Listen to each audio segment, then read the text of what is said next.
looking for out of this course was what are the economics of social protection in relation to labor markets. So basically we began the course conceptually by saying that, asking what is the impact of social protection, for example, on employment. And we concluded three things. We began first by saying, well, the existence of social protection allows people to take risks that they would otherwise not take, because those risks are at least somewhat insured. The importance of taking risks in any market economy is the effort to improve your situation. And we felt that the risk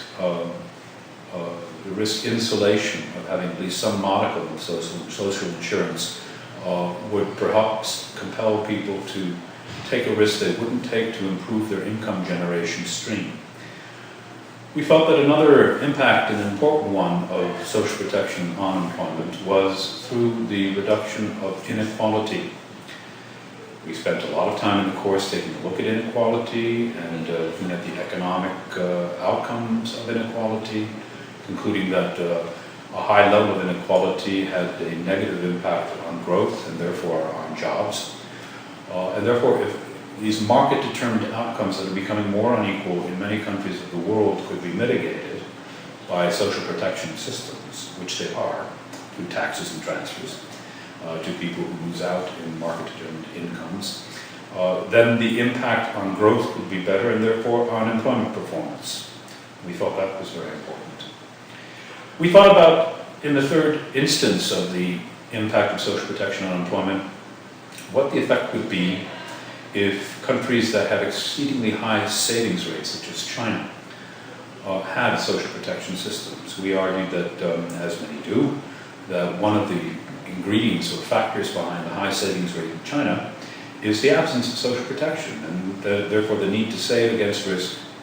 If those risks were insured, then people would have a higher level of disposable income to consume. We all know that consumption is an important component of aggregate demand, if not the most important component, and therefore with higher consumption we'd see higher growth and again higher employment. So that began the course really on a more conceptual level, conceptual footing, and we moved in a little bit to what could be possibly the impact of social protection relative to the structure of labor markets. And here we looked at the world from the standpoint of status in employment, and we noted that wage employment, paid employment, as a share of the labor market rises with the level of economic development. And that in poor countries, or developing countries generally, there's a high share of people who are not in paid employment, but are in self-employment, or what we say more commonly, own account work. This poses an immediate challenge in terms of the delivery of social protection to different people in different statuses in employment. With paid employment, we find a strong correlation between the rise of paid employment and the delivery of social protection at the workplace in terms of unemployment insurance, in terms of contributory systems to pensions, in terms of perhaps insurance against health risks, which do not exist for the self-employed worker in developing countries. So we concluded that we would need to design social protection differently depending upon the level of development and the structure of the labor market in countries. For example, it was possible to conceive of delivering some form of income replacement or unemployment insurance to the self-employed, right? But that probably wouldn't be our first solution. We would probably look to deliver ways in which to deliver education benefits to children, ways in which to deliver health insurance, even to the self-employed worker, before we thought of things like unemployment insurance.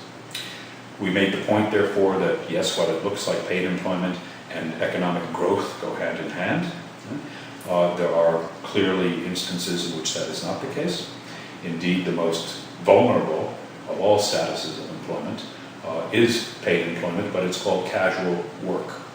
The daily worker who gets up in the morning and doesn't know whether he or she will have a job, where that job will be, how much it will pay, has no employment security, has no social protection of any sort, of any kind, And indeed, landless workers in agriculture, who are very often the casual daily laborers of whom we speak, are among the most vulnerable in the global labor market.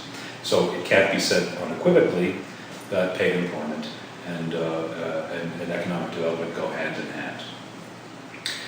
With that as a background in terms of understanding the structure of the labor market, we tried to think of how social protection could directly affect labor market performance.